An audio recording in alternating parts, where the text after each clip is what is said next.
Brought to you by Technopova Curve 5G. Discover new horizon.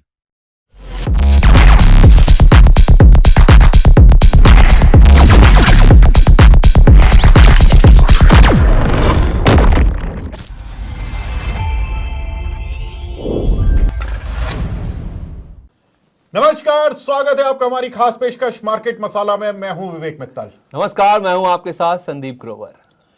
और इस बार संदीप जी, सुमित जी हमारे थोड़े तबीयत उनकी नासाज ज्यादा ही लंबी हो गई है। मैं सोच रहा था कि मेरा सौभाग्य है कि मुझे आपके साथ बैठ के शो करने का मौका मिले, लेकिन आप कह रहे थे कि ये शो है ही नहीं, हम तो मस्ती मजाक करते हैं। बिल्कुल, देखिए ये तो सौभाग्य मेरा भी है कि आपके साथ शो करने का मौका मिला। और रही बात देखिए मस्ती की, तो बिल्कुल ये देखिए पूरे वीक की थकान है। आपने भी बहुत सारी पढ़ाई की, सुमित जी भी पढ़ते हैं, मैं भी पढ़ता हूँ। बस वही चीज़ें एक्सचेंज करनी है, नॉलेज एक्सचेंज करनी है, दर्शकों के साथ बांटनी है। इसी का नाम पूरा मार्केट है कि हम नॉलेज को एक्सचेंज करते जाएं। समंदर है, थोड़े दो चार इसमें से लोटे निकाल लेते हैं। बिल्कुल, थोड़े से लोटे निकाल लेते हैं। तो संदीप भाई देखो, मार्केट में मैं पूरा देख रहा था जैसे डेटा, तो सेंसेक्स निफ्टी में कोई मूव ही नहीं था इस वीक में। मतलब अगर आप सम करेंगे सोमवार से लेकर शुक्रवार तक का डेटा, तो सेंसेक्स और निफ्टी में केवल 0.5% की गिरावट भी नहीं मिली, 0.25% की गिरावट देखने के लिए मिली। मिड कैप इंडेक्स और स्मॉल कैप इंडेक्स में थोड़ी बहुत तेजी देखने के लिए मिली है। लेकिन देखिए इस वीक में संदीप भाई ये बताइए कि मार्केट में आपने क्या पढ़ा, आपने कौन से पर्टिकुलर डेटा देखे, आपने जब शोज किए, आपने किन पर्टिकुलर मुद्दों पर बातचीत की, वो बताएं। अच्छा, पहले तो ना सुमित भाई को थोड़ा विश कर देते हैं कि जल्दी स्पीडी रिकवरी हो जाए और जल्दी पहुंच जाए। हम बीमार पड़ जाएंगे। लेकिन मुझे दोबारा ना शुरू करना पड़ जाए अगले हफ्ते फिर से। अपना भी लालच है, डेटा रीड कर लिया इसमें भी। देखिए क्योंकि गेट वेल सून बोलने से पहले हम दोनों ही, क्योंकि हम दोनों पर काम का बटन पूरा का पूरा सुमित भाई वाला आ गया था। देखिए खैर ये बात है, ये हफ्ता कहाँ गया पता ही नहीं चला, मतलब टाइम ही नहीं मिल रहा था। खैर जो भी है, सुमित भाई जल्दी आइए, अपना काम संभालिए आप। लेकिन ये हफ्ते की अगर आप बात कर रहे थे ना, डेटा आप कह रहे थे, मैं डेटा देख रहा था। निफ्टी बैंक पॉजिटिव बंद हुआ इस हफ्ते में, ठीक है, आउट परफॉर्म था, आउट परफॉर्मेंस, उसकी बात आगे करेंगे, कुछ ट्रिगर्स की जब हम बात करेंगे। लेकिन निफ्टी की जहाँ तक बात है ना, हमने पिछला हफ्ता खत्म किया था 24,850 पर, इस हफ्ते हम 24,750 पर बंद हो गए, तो 100 पॉइंट नेट नीचे आ गए। वैसे हमने 25,000 भी देखा। अब जहाँ तक बात रही इवेंट्स की, हमने शुरुआत तो पॉजिटिव नोट के साथ करी थी। जो मैं कह रहा था ना 24,850 वाला, जब हम खुले ही थे तो हमने 25,080 का लेवल भी देखा था। शुरुआत अच्छी हुई थी, क्यों हुई थी, कुछ डेटा पॉइंट्स जो आप कह रहे थे, हम जब एंटर किए थे ना इस हफ्ते में, तो 3-4 अच्छी पॉजिटिव खबरें लेकर एंटर किए थे। आरबीआई का बम्पर डिविडेंड, मॉनसून ने दस्तक दे दी, बिल्कुल। फिर उसके साथ साथ ट्रम्प साहब का भी हमने इस हफ्ते में सुना कि कोर्ट से उनको झटका मिल गया, कोर्ट कह रही कि आप टैरिफ नहीं लगा सकते हैं। बाद में वो रिवर्स भी हो गया, सब कुछ हो गया। ट्रेड डील को लेकर मन कहता है कि हाँ यार ट्रेड डील हो जाएगी, दिमाग कहता है यार इतना लंबा थोड़ा खींचना चाहिए। ये तो है। मतलब देखिए डोनाल्ड ट्रंप ने ना इतना उत्पात तो पिछली बार नहीं मचाया था जितना इस बार। मतलब आते ही 5-6 महीने हो गए परेशान। अच्छा, अब तो मुझे लग रहा है वो परेशान करते करते खुद परेशान होने लगे। नहीं होने लगे, उनके साथ वाले भी होने लगे हैं, है ना। मस्क साहब चले गए छोड़ के उनको। मस्क साहब तो शायद अपना बिजनेस संभाल रहे ना, वो उनको जाना ही था। नहीं, कुछ चीज़ों से उनको भी दिक्कत होने लगी है। अच्छा, अब ट्रम्प साहब की जो सोच है या फिर जो चीज़ें वो कर रहे हैं, धीरे धीरे सही, एक ना बॉम्बे में वर्ड यूज़ करते हैं सुमड़ी में, चुपके से वो, मतलब उन्होंने अपना ना कट से गए हैं उनसे, क्योंकि जिस तरह से देखिए अब एक समय होता है ना, एक लिमिट तक आप किसी को बर्दाश्त कर सकते हैं ना, रेडिकल सोच को आप। बिल्कुल। अब मतलब देखो ना कि जब वो आए थे हमारे प्रधानमंत्री जी, उनको बहुत अच्छा दोस्त बोलते थे। पिछले कुछ दिनों से उनके कोई स्टेटमेंट ऐसे नहीं है। आप देखो पुतिन को वो बोलते थे मेरे बहुत क्लोज हैं, मेरी बातचीत होती है उनसे, मैं एक ही दिन में 24 घंटे में युद्ध खत्म करा दूंगा। अभी तक देखो 20 जनवरी से अब हम 30 मई पर आ गए हैं, अभी तक युद्ध तो खत्म हुआ नहीं। तो मतलब ट्रंप की बात कौन सुन रहा है। प्रॉब्लम ये है कि पहले तो हालत ये थी कि जियोपॉलिटिकल से शुरू हुआ, दूसरे देश के प्रधानमंत्रियों ने सुनना बंद किया, अब उनकी टीम ने सुनना बंद कर दिया, अब मामला फैमिली तक ना पहुंच जाए। नहीं, उनके कोर्ट भी इससे इत्तेफाक नहीं रहे, कह रहे कि अगर आपके पास इमरजेंसी पावर्स हैं तो आप जरूर उनका इस्तेमाल करके टैरिफ लगा सकते हैं। दुखी तो हर कोई है टैरिफ से। बिल्कुल। और बाजार भी सुनना चाहता है कि कुछ पॉजिटिव कदम आए ट्रेड डील को लेकर। एक ये चीज़ थी। दूसरा, यूएस चाइना के बीच में जो बातचीत है वो फिर से स्टॉल होगी। खुद इनके जो यूएस के ट्रेजरी सेक्रेटरी उन्होंने ये बातचीत कही। वो कह रहे हैं कि दोनों नेताओं के ऊपर है, या तो ट्रम्प साहब या फिर शी जिनपिंग, दोनों ही टस से मस होने के लिए तैयार नहीं। दोनों अपनी जगह मजबूत है, बड़े जाइंट है, दोनों हिलने को तैयार नहीं है। और एक चीज़ जो कि मैं नहीं मेंशन करना चाहता था ना, उसका कहीं ना कहीं इम्पैक्ट है बाजार पर, वो है कोरोना। केसेस बढ़ रहे हैं, नो डाउट। मतलब बैक ऑफ द माइंड तो है कहीं ना कहीं। अब आप कहेंगे कि यार 2020 तो नहीं बन जाएगा, वो वाली सिचुएशन नहीं आ जाएगी। हर कोई मानता है बाजार 2 बार एक चीज़ पे रिएक्ट नहीं करता। अब आपकी बात वो भी सही है, लेकिन चिंता तो है सर। चलिए, चिंता है, लेकिन और देखो, चिंता तो हम दोनों से ज़्यादा कौन झेल रहा है? कोरोना नहीं, लेकिन हाँ, बीमार हुए जरा से सुमित भाई, तो हम दोनों की हालत ऐसी हो गई है कि आज हम इतने लेट तक रिकॉर्ड कर रहे हैं। लेकिन हाँ, चलिए। लेकिन संदीप भाई, एक चीज, कुछ एक एक्सीडेंट भी हुए इस वीक में, और कुछ चीजें हुई जो कि पॉजिटिव हुई। पहले मैं एक्सीडेंट से शुरू करता हूँ। ITC, British American tobacco company ने उसमें कुछ स्टेक सेल किया 2.5%, और 12-13 हज़ार करोड़ रुपए की डील हुई थी वो। और उसके बाद आईटीसी की पिटाई, क्या लग रहा है? देखिए, आईटीसी को इससे फर्क नहीं पड़ता है।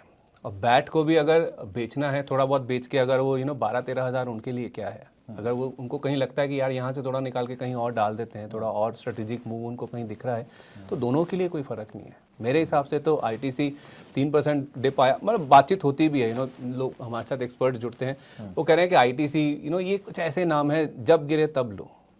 अगर आपके पास पेशेंस है, पैसा है, आप बाजार में लंबे टाइम के लिए हैं, जब गिरे तब लीजिए, कोई दिक्कत की बात ही नहीं है। मतलब ये तो मौके हैं। तो मतलब ऐसा तो नहीं कि उनके बेचने से, जैसे बैट ने पिछली बार भी, अभी शायद मार्च 2024 में आई थिंक उन्होंने एक बड़ा चंक बेचा था, अब बेच रहे हैं। जो पब्लिक फ्लोट है आईटीसी का, वो बढ़ जाएगा तो प्रॉब्लम होगी कि पब्लिक के पास ज़्यादा शेयर जा रहे हैं, या ये इंस्टीट्यूशंस के हाथ में ही जा रहे हैं। एक बड़े प्लेयर से निकला जो कि पैसिव इन्वेस्टर था, एक्टिव इन्वेस्टर्स के पास जा रहे हैं। तो एक्टिव इन्वेस्टर्स का पता नहीं चलता ना कि वो रोज स्क्रीन लगा कर बैठा है। अब जैसे बैट है, बैट ने स्क्रीन नहीं लगानी, बैट ने तो अपना आईटीसी में इन्वेस्ट करके छोड़ दिया, सो गया जाकर। लेकिन एक्टिव इन्वेस्टर रोज अपनी वॉच लिस्ट देखता है कि हाँ, मेरे इन्वेस्टमेंट की वैल्यू इतनी बढ़ गई, भले ही वो कोई बड़ा रिसर्च हाउस हो, मॉर्गन स्टैनली, गोल्डमैन सैक्स, कोई भी हो, वो रोज देखते हैं, फिर सोचते हैं कि नहीं, आज बेच देते हैं। अब वो जब बेचते हैं तो पब्लिक को ही बेचते हैं, या किसी बड़े छोटे मोटे इंस्टीट्यूशन को बेच देते हैं। तो इससे पब्लिक होल्डिंग बढ़ने से कुछ खतरा है क्या? कोई ऐसी दिक्कत की बात नहीं है। देखिए, इंस्टीट्यूशंस भी आते हैं ना ऐसे शेयरों में, जब भी आते हैं लंबे टाइम के लिए आते हैं। आप तो मुझसे बेटर समझते हैं, आप ज़्यादा इनसे बातचीत करते हैं, आपका इनसे उठना बैठना है।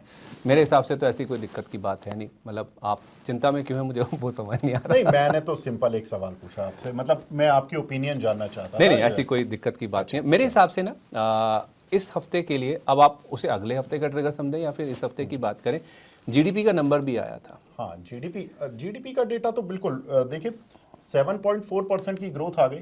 और सर क्या चाहिए अभी? मतलब मैं समझता हूँ इस साल की बेस्ट ग्रोथ इसी क्वार्टर में आई। हाँ, इस क्वार्टर में, भले ही आपको पिछले 4 साल में देखेंगे तो नंबर आई थिंक सबसे लो आया, लेकिन क्वार्टरली बेसिस पे तो नंबर अच्छा है। आपके पास ज़्यादा डिटेल्स आई थिंक? नहीं सर, मेरे पास टाइम ही नहीं मिला, आज यही डिटेल में पढ़ पाया हूँ कि एक तो जीडीपी ग्रोथ अच्छी आई है 7.4% की, और बाकी 6.5% ईयरली ग्रोथ आई है, स्लोएस्ट है 4 साल में। लेकिन मेरी सुनील सुब्रमण्यम साहब से बात हो रही थी, वो बता रहे थे कि विवेक, इम्पॉर्टेंट ये है कि ये ग्रोथ डेटा इतना इम्पॉर्टेंट नहीं है, इम्पॉर्टेंट ये कि इंडिया क्या 6-6.5% की ग्रोथ को इस साल सस्टेन कर पाता है या नहीं, FY26 में। वो इसलिए क्योंकि जितनी अनसर्टेनिटी इस समय दुनिया में है, ऐसी अनसर्टेनिटी में अगर कोई 6-6.5% की ग्रोथ भी ले आता है ना, वो बड़ी काबिल तारीफ वाली बात है। वो बोले कि छोड़ दो कि आप इस साल से बेहतर कर पाओगे अगले साल, मतलब ये जो अब साल शुरू हो गया इसमें बेहतर कर पाओगे नहीं कर पाओगे, बोले इतने भी ग्रोथ आ जाएगी, I will be very happy. तो ये डेटा, मतलब ये पॉइंट मुझे उनका समझ आ रहा है कि आप आज मई के एंड पर खड़े हो, जून की शुरुआत है, आपको खुद नहीं पता कि अगले 10 महीने फाइनेंशियल ईयर के कैसे रहने वाले हैं, क्या करेंगे डोनाल्ड ट्रंप, क्या दुनिया की पॉलिसीज चेंज होने वाली है, कौन कैसे क्या करेगा, कुछ नहीं पता। तो ये उनका स्टेटमेंट मुझे बड़ा अच्छा लगा। अच्छा, जीडीपी से याद आया, जब हमने हफ्ते की शुरुआत करी थी ना, एक और पॉजिटिव ट्रिगर था। हम दुनिया की 4थी सबसे बड़ी इकोनॉमी बन गए। बताइए। हमने जापान को भी पीछे छोड़ दिया, और अब बातचीत हो रही जर्मनी को भी पीछे छोड़ देंगे 2028 में, 2-3 साल में ही। हाँ, 2028 में वो 5.4 ट्रिलियन के आसपास हमारी जीडीपी पहुंचेगी 5.5 पर, जो आईएमएफ के एस्टिमेट्स हैं, और जर्मनी की पीछे रह जाएगी, तो हम तो उनको भी हरा देंगे। फिर तो बस चाइना और अमेरिका होना तो एक दिन वो भी है। चलिए बिल्कुल। अब आप मैं देख ना पाए वो अलग बात है, भले ही मतलब अब 2047 तक जिएंगे नहीं जिएंगे। देखिए सर, इसमें नेगेटिविटी मत कहिएगा कि नेगेटिविटी है। देखिए लाइफ एक्सपेक्टेंसी धीरे धीरे कम हो रही है। अच्छा जीवन जितना कम जी के निकल जाए उतना बढ़िया है। देखो, मैं तो पॉजिटिव ही सोचता हूँ। मुझे तो ये लगता है कि मैं अपने घर के गार्डन में बैठा हूँगा, चाय पी रहा हूँगा, संदीप भाई मेरे साथ चुस्कियां ले रहे होंगे, नहीं और हम दोनों ऐसी ही बात इतना कर लंबा रहे होंगे, मुझे मार्केट मसाला नहीं कर रहे होंगे, लेकिन हम अपने मसाले जरूर मुझे कर इतना रहे लंबा नहीं जीना है सर।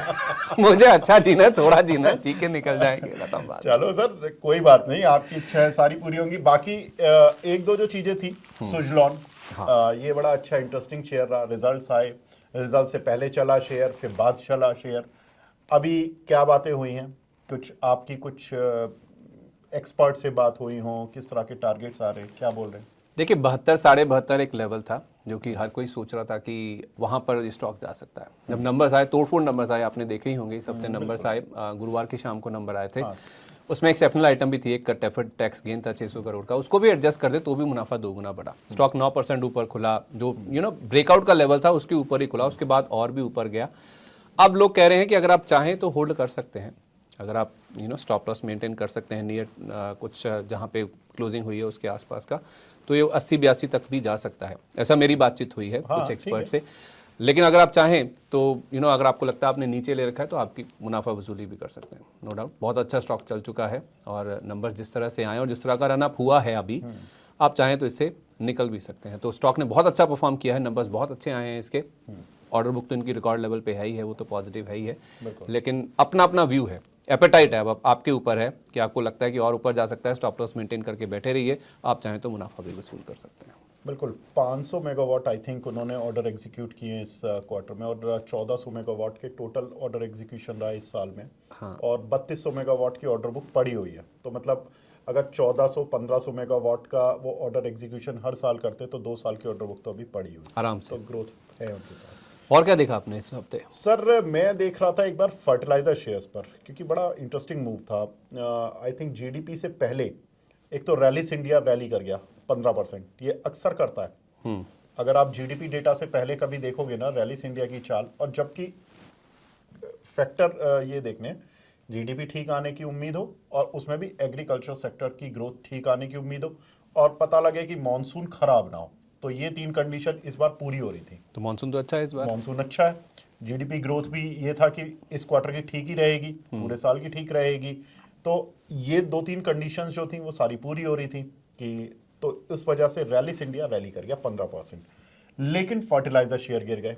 अब फर्टिलाइजर में दूसरे फर्टिलाइजर क्यों गिरे, चंबल फर्टिलाइजर, आरसीएफ, थोड़े रिजल्ट खराब आ गए, तो आई बिलीव कि उनका एक हैंगओवर रहा। लेकिन अब देखिए जो रिजल्ट्स हैं ये हमारे आते हैं जनवरी मार्च क्वार्टर के, जो इस बार आए हैं अब मई एंड में। अब हमें सोचना चाहिए आई थिंक जो अप्रैल जून क्वार्टर, क्योंकि असली तो यहाँ से गेम शुरू हुआ कि भाई आईएमडी ने बोला कि मॉनसून अच्छा आएगा, तो अच्छी बुवाई होगी, फर्टिलाइजर की डिमांड बढ़ेगी। तो आपको क्या लगता है कि मतलब हमें आउटलुक देखना चाहिए, रिजल्ट? आप किसको वोट देते हैं? देखिए रिजल्ट्स मोर और लेस स्टॉक्स में मेरे को लगता है डिस्काउंटेड है, जो मेरी बातचीत हुई है। नंबर्स अच्छे नहीं आए। मैं चंबल भी मतलब बहुत लोगों ने रिकमेंड किया, 700 के ऊपर भी गया था, अभी शायद 550 के आसपास है। तो अभी तो यही कह रहे हैं कि अगर वापस रीट्रेस होने के बाद, पुल बैक आने के बाद वापस से अगर आपका मीडियम टू लॉन्ग टर्म का व्यू है तो चंबल फर्टिलाइजर जैसे स्टॉक्स में या फर्टिलाइजर स्टॉक्स में अभी भी मौके हैं, क्योंकि मानसून अच्छा दिख रहा है सामने, इस बार बुआई अच्छी हो सकती है, तो उसका इम्पैक्ट पॉजिटिव साइड पर देखने को मिलेगा। अच्छा, नंबर्स की जहाँ तक बात है ना, आपने नंबर से याद आया, नंबर्स तो पीएसयू स्टॉक्स के भी अच्छे नहीं आए, स्पेशली आप डिफेंस की बात कीजिए। बीडीएल का नंबर आया, खराब आया। मजगांव डॉक को देखिए आप, एसजेवीएन तो घाटे में आ गया। एसजेवीएन में, हाँ ये बड़ा इंटरेस्टिंग वो था, एसजेवीएन में बिल्कुल ही मतलब उम्मीद से ही खराब नंबर आ गए। मैं ऑपरेशनल लेवल पर देख रहा था तो खराब, नेट लेवल पे काफ़ी खराब।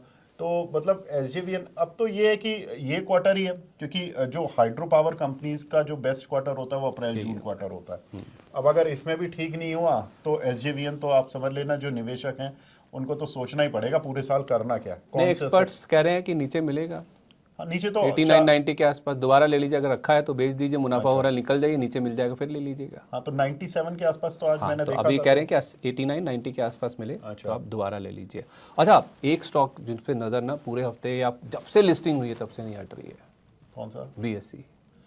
अरे BSE मैं और सुमित तो हर बार बात करते हैं और BSE मतलब परेशान कर रहा है। उसमें आप फोमो कह लीजिए या आप कह लीजिए लव मी और hate me you can't ignore me, कुछ भी कह लीजिए आप, मतलब इसको छोड़ नहीं सकते, कुछ भी कर लीजिए। बिल्कुल बिल्कुल। और आप देखिए पिछले हफ्ते ना क्या हुआ था, पिछले हफ्ते बोनस का एडजस्टमेंट हुआ 2:1 का, एक वाला 3 हो गया। ठीक है।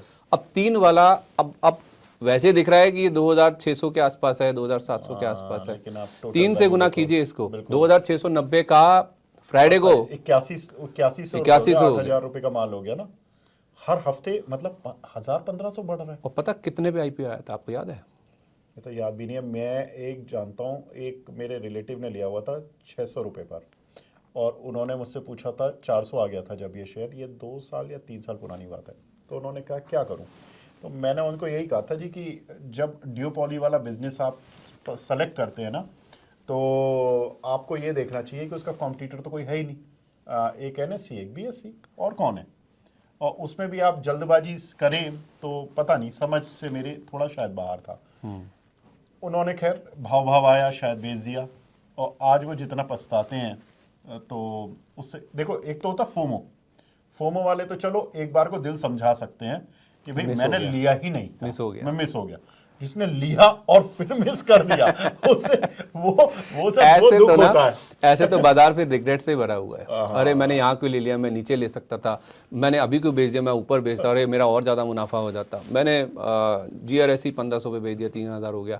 ऐसे तो फिर रिग्रेट से बाजार भरा ही हुआ है। लेकिन मैं आपको बता दूँ 500 रुपये पे IPO आया था इसका, 500 रुपये बताइए। और ये 500 एडजस्ट होके दाम कहाँ पे पहुंच गया है तो इसका। मतलब ये तो 1/3 कर लीजिए, मतलब 2/3 कर लीजिए इसका। नहीं, कैसे? वो ये तो अभी Bonus का हुआ adjusted है। बोनस तो अभी आपने देखा है इसमें नेट अगर आप इसका मैक्स करके इसका रिटर्न देखेंगे ना 2146% का है। इससे पहले भी स्प्लिट या बोनस हो चुका है, मुझे एग्जैक्ट याद नहीं ईयर है। में आता है ये आई थिंक 2020 में आया था ये, 2020 में, बताइए। कोरोना के टाइम पे। ऐसी चीजें मिल जाएं तो फिर क्या ही बात अच्छा, है। जैसा आपने एग्जांपल दिया ना, एक समय मैंने भी लेके किया ये तो मैं तो याद ही नहीं करना चाहता।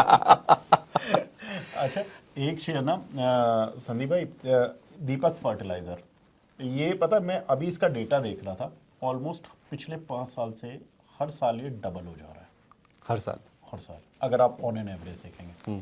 ऐसा ये एक हिताची एनर्जी है, उस शेयर को कोई नहीं देख रहा, पावर इंडिया टच ही नहीं करता है। हाँ, टच नहीं करता है, और वो शेयर हर साल लगभग डबल हो रहा है। आई थिंक इस बार भी नंबर इनके ठीक ठाक आए थे। मतलब मैं ये देख रहा हूँ वो शेयर 18,000 का हो गया, कितने का हो गया, इस तरह से वो बढ़ता जा रहा है।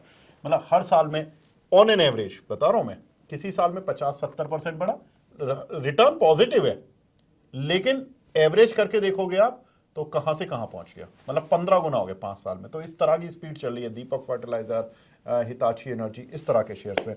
अच्छा, एक शेयर और आर पावर, इसमें कौन सी पावर आ रही है? अब ये तो अनिल अंबानी बता सकते हैं आपको। ये उनसे पूछेंगे तो पुराने निवेशक आ जाएंगे उठ के।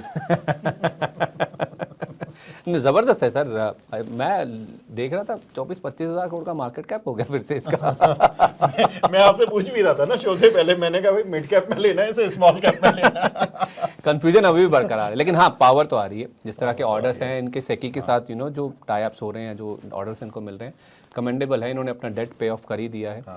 तो उस हिसाब से देखा जाए खुद दिवालिया हो गया, लेकिन कंपनियां धीरे धीरे सही, कुछ कंपनियां उभरने की कोशिश कर रही है। रिलायंस इंफ्रा हुआ, रिलायंस पावर हुआ, वहाँ पे अच्छे रुझान बन रहे हैं। इनको भूटान से भी कुछ ऑर्डर मिला, और 33 रुपए पर आई थिंक 1.4 करोड़ या कुछ शेयर्स इन्होंने, प्रमोटर्स ने लिए और नॉन प्रमोटर ने भी लिए।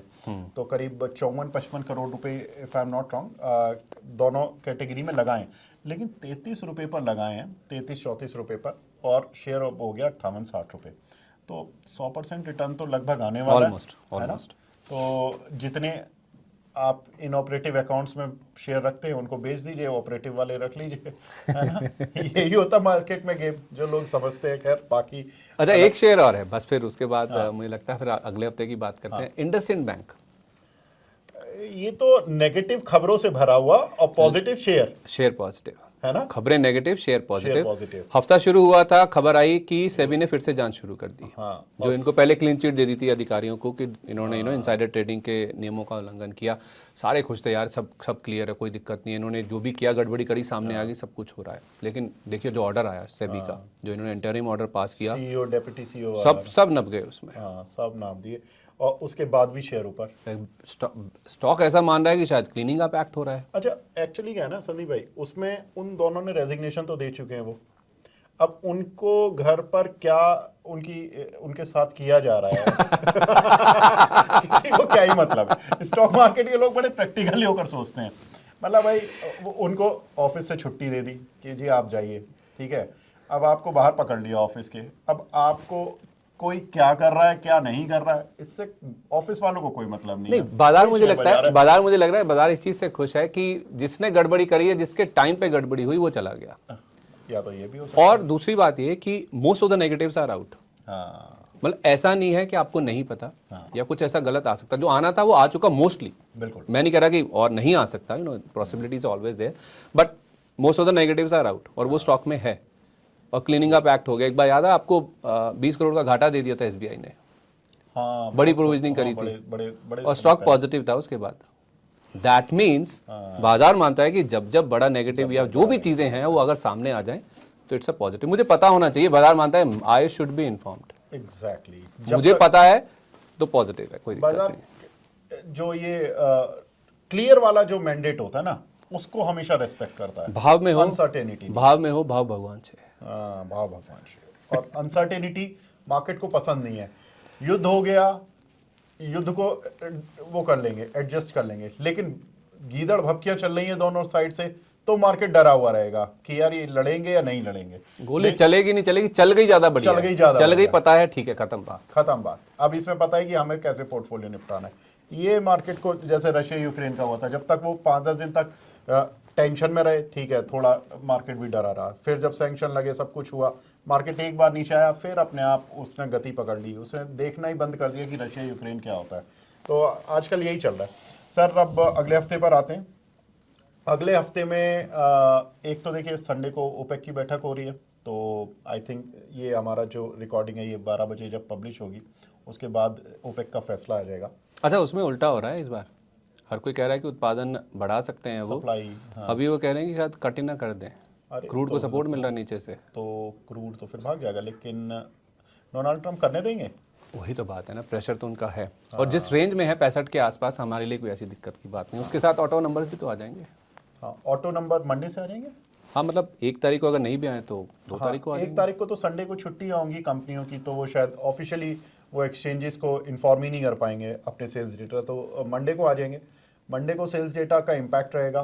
बाकी फिर एक और 2-3 लिस्टिंग्स हैं, पीएमआई का डेटा भी आ जाएगा। 2 लिस्टिंग इस हफ्ते थी, बुराना और बेलराइस की। 3 लिस्टिंग अगले हफ्ते हैं, जिसमें लीला होटल्स है, अच्छा, श्लॉस बैंगलोर, मैं अगर नाम से ही ले रहा हूँ, दूसरा एजीस वाला जो था, और तीसरा भी इसका नाम बना ना कंफ्यूजिंग सा है। कोई कहता है प्रोस्टार एम, कोई प्रोस्ट्रम कहता है, तो प्रोस्टार एम इन्फोसिस्टम, इसकी भी लिस्टिंग होनी है। अच्छा, तो 3 चीजें हैं आईपीओ मार्केट में, आपको ध्यान रखनी है। अच्छा, इनमें से कौन सा शेयर अच्छा लिस्ट हो रहा है कुछ उम्मीद ग्रे मार्केट के हिसाब से?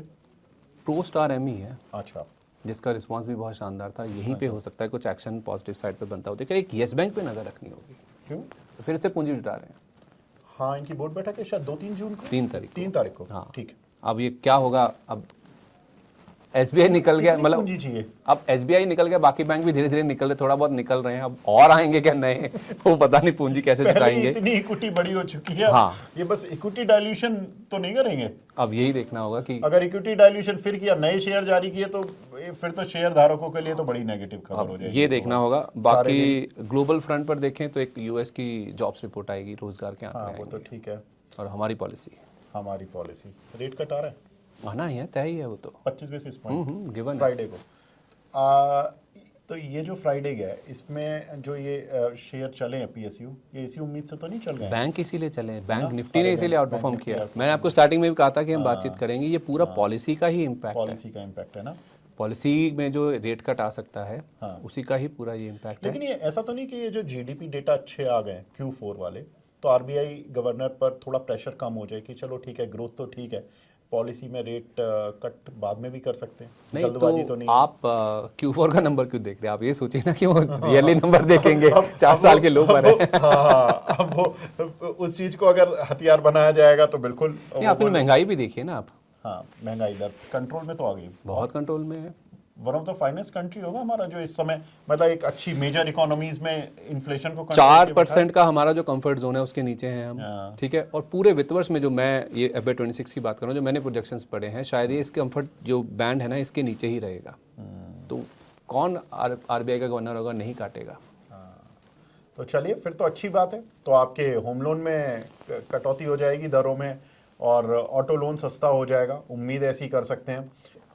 तो मेरी संदीप भाई मधुसूदन केला जी से बात हो रही थी, तो वो बता रहे थे कि जो ओवरऑल कंपनीज की जो डेट पोजीशन होती है ना, उसको कंसोलिडेट करके देखो, और फिर आधा % इंटरेस्ट रेट कम, मतलब इंटरेस्ट सेविंग्स जो आपके मुनाफे में दिखेंगी, हाँ, जो आपके पेट बढ़ाता है। तो इस क्वार्टर में नहीं, अगले क्वार्टर में दिखेगा। क्वार्टर से, वाह, ये जो चीज होती है ना, ये पॉइंट होता है। जो कहते हैं ना लोग कि इंटरेस्ट रेट कट होने से मार्केट के ऊपर चला जाता है, भैया कॉर्पोरेट अर्निंग में मुनाफा सीधा सीधा बढ़ जाता है। और मतलब आपकी मेरी EMI से कोई मतलब नहीं है।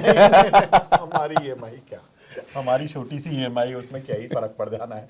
तो अच्छा, कॉर्पोरेट्स की जो EMI है वो कम हो जाएगी, कॉर्पोरेट्स की EMI, और वो भी कंसोलिडेटेड। आप सोचो ना, कंसोलिडेटेड EMI जो 1-2 लाख करोड़ रुपए का ब्याज जो जाता है, अगर उसमें आधा % भी कम हो जाता है तो उसका इम्पैक्ट सोचो कि कितना इंटरेस्ट कॉस्ट कम हो जाती है, मुनाफा कितना बढ़ जाता है कंपनियों का, और उससे कितना EPS बढ़ती है और कितना PE मल्टीपल को बूस्ट मिल जाता है। तो ये चीज़ बड़ी इंपॉर्टेंट थी जो मैंने इंटरेस्ट रेट कट होने के बारे में सीखी है। तो ओवरऑल सब सारे पॉइंट्स कवर हो गए, आई थिंक ठीक ठाक हफ्ता था, बढ़िया बढ़िया, कोई बस दिक्कत ठीक की है। बात नहीं। तो बस आई होप मैंने भी ठीक किया। अब सुमित भाई के शूज में घुसना तो वैसे आसान नहीं है, ऐसे तो उनका नंबर ही बड़ा है। वो तो फिर आसानी से घुस जाते हैं ना, बड़े शूज तो पहन लिए जाते तो हैं, चल नहीं पाएंगे फिर। हम भागने की बात कर रहे हैं अगले हफ्ते। बिल्कुल।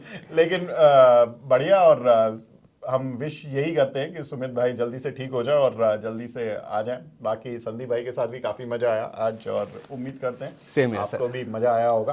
तो फिलहाल इस खास पेशकश को यहीं पे विराम देते हैं। नमस्कार।